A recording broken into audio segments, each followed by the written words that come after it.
Israel ഗാസയില് ഹമാസിനെതിരെ യുദ്ധം നടത്തിയപ്പോൾ പലയിടങ്ങളിലും അവർ നടത്തിയ ആക്രമണങ്ങളിൽ സാധാരണക്കാരായിട്ടുള്ള ആളുകൾ കൊല്ലപ്പെട്ടിട്ടുണ്ട്.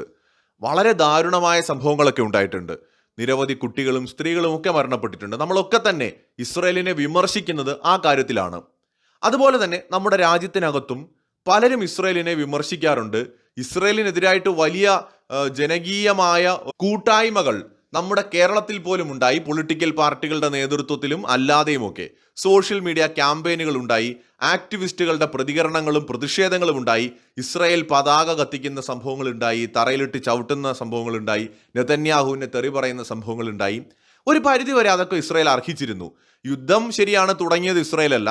ഹമാസ് നടത്തിയ ക്രൂരമായ ആക്രമണമാണ് യുദ്ധത്തിലേക്ക് നയിച്ചത്. പക്ഷേ യുദ്ധത്തിൽ ഇസ്രയേൽ നടത്തിയ ആക്രമണത്തിലും സാധാരണക്കാർ കൊല്ലപ്പെടുന്നു എന്നതുകൊണ്ട് തീർച്ചയായും ഇസ്രയേലും വിമർശനത്തിന് അതീതമൊന്നുമല്ല. അവരെ വിമർശിക്കേണ്ടതിൽ വിമർശിക്കുക തന്നെ വേണം. അവരുടെ തെറ്റുകൾ ചൂണ്ടിക്കാണിക്കുക തന്നെ വേണം. അതിലൊരു തർക്കവുമില്ല.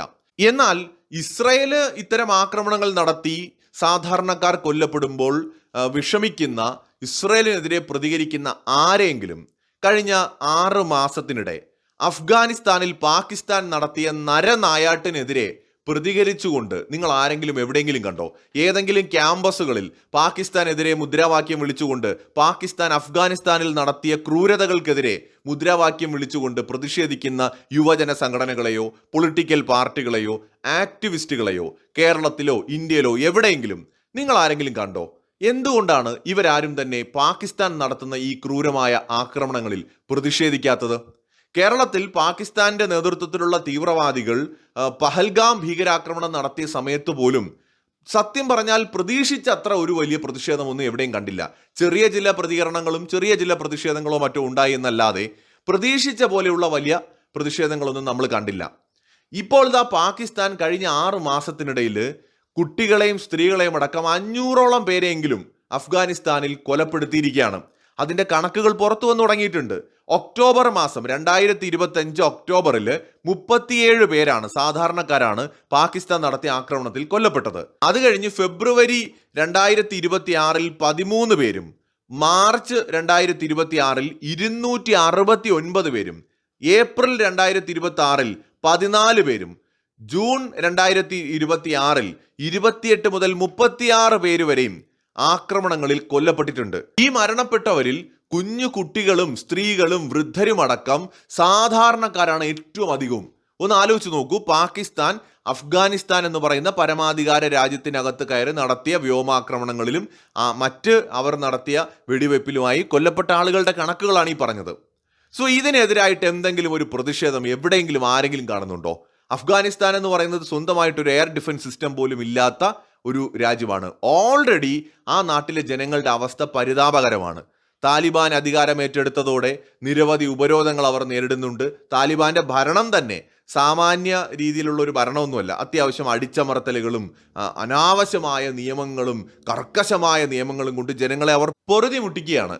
ജനങ്ങൾ കഷ്ടപ്പെടുകയാണ് ജീവിക്കാൻ വേണ്ടി. അതിനിടയിലാണ് പാകിസ്ഥാൻ എന്ന് പറയുന്ന ഒരു രാജ്യം അവിടെ കയറി ആക്രമണം നടത്തുന്നത്. ഇതിലേറ്റവും അധികം കൊല്ലപ്പെടുന്നതും സാധാരണ ആളുകളാണ്. ഇതിനെതിരെ അപലപിച്ചുകൊണ്ട് ഒരു പ്രതിഷേധവും എവിടെയും ഞാൻ നോക്കിയിട്ട് കാണുന്നില്ല.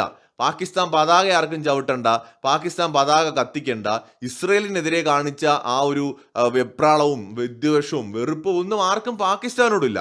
അതെന്തുകൊണ്ടാണെന്ന് എത്ര ആലോചിച്ചിട്ടും മനസ്സിലാകുന്നുമില്ല. അതായത് ഇസ്രയേൽ ഗാസയിൽ ചെയ്ത അതേ പ്രവൃത്തി തന്നെയാണ് പാകിസ്ഥാൻ അഫ്ഗാനിസ്ഥാനിലും ചെയ്യുന്നത്. പാകിസ്ഥാനും പറയുന്ന ന്യായം അഫ്ഗാനിസ്ഥാന്റെ പിന്തുണയോടെയാണ് പാകിസ്ഥാനിൽ ഭീകരാക്രമണ പ്രവർത്തനങ്ങളൊക്കെ നടക്കുന്നത് എന്നാണ്. അഫ്ഗാനിസ്ഥാന്റെ മണ്ണിൽ നിന്നുകൊണ്ടാണ് തഹ്രീക്ക് ഇ താലിബാൻ പോലെയുള്ള സംഘടനകൾ പ്രവർത്തിക്കുന്നത്. അവർ അഫ്ഗാനിസ്ഥാനിൽ നിന്നുകൊണ്ടാണ് പാകിസ്ഥാനിൽ ഭീകരാക്രമണങ്ങൾ ആസൂത്രണം ചെയ്യുന്നത് എന്ന് പറഞ്ഞുകൊണ്ടാണ് പാകിസ്ഥാൻ അഫ്ഗാനെ ഈ തരത്തിൽ ആക്രമിക്കുന്നത്. ഇസ്രയേൽ എന്തുകൊണ്ടാണ് ഗാസയിൽ ആക്രമണം നടത്തിയത്? ഹമാസ് ഇസ്രയേലിലേക്ക് വന്ന് അവിടെ ഉണ്ടായിരുന്ന മനുഷ്യരെ കൊന്നു തള്ളിയതിന്റെ പ്രതികാരമായിട്ടാണ്. സോ അവിടെ കുറെ കൂടെ വ്യക്തമായി നമുക്ക് എവിഡൻസ് ഉണ്ട് ഹമാസ് ആണ് ആക്രമണം നടത്തിയത് എന്ന്. അവരത് പലസ്തീനിലെ ജനങ്ങൾ ആ ആക്രമണത്തെ ആഘോഷിക്കുന്നതും തടവുകാരായി പിടിച്ചുകൊണ്ടു പോകുന്ന ആളുകളെ ഹമാസിന്റെ ആളുകൾ വളരെയധികം മർദ്ദിക്കുന്നതും ഉപദ്രവിക്കുന്നതും ഒക്കെ വീഡിയോ ദൃശ്യങ്ങൾ വന്നിരുന്നു ആ സമയത്ത്. അപ്പോൾ വ്യക്തമായിരുന്നു ആക്രമണം നടത്തിയത് ഹമാസ് ആണെന്ന്. ഇവിടെ താലിബാൻ നേരിട്ട പാകിസ്ഥാനിൽ ഒരു ആക്രമണവും നടത്തിയിട്ടില്ല. തഹ്രീക്ക് ഇ താലിബാൻ എന്ന് പറയുന്നത് പാകിസ്ഥാൻ തന്നെ വളർത്തിയ പാകിസ്ഥാന്റെ ഉള്ളിലുള്ള ഒരു ഭീകരവാദ സംഘടനയാണ്. അവർ നടത്തുന്ന ആക്രമണങ്ങളിൽ നടപടി അഫ്ഗാനിസ്ഥാൻ ഭരണകൂടം എടുത്തില്ല എന്നൊക്കെ പറഞ്ഞുകൊണ്ടും പിന്നെ ഇന്ത്യയുമായിട്ട് അഫ്ഗാനിസ്ഥാൻ സഹകരണത്തിലുള്ളത് കൊണ്ടും ഈ അതിർത്തി തർക്കവും ഈ ഡ്യൂറൻ ലൈനുമായി ബന്ധപ്പെട്ടുള്ള അതിർത്തി തർക്കം ഉൾപ്പെടെയുള്ള കാര്യങ്ങളിലാണ് പാകിസ്ഥാൻ പ്രൊവോക്കായിട്ട് ഈ ആക്രമണം നടത്തുന്നത്. അതിനെതിരെ ഒരു ഈച്ചക്കുഞ്ഞ് പോലും പ്രതിഷേധിക്കുന്നുമില്ല, യാതൊരു തരത്തിലുള്ള മുദ്രാവാക്യം മുഴക്കുന്നുമില്ല, സംഘടിക്കുന്നുമില്ല. വല്ലാത്തൊരു ഇരട്ടത്താപ്പ് തന്നെയാണ്.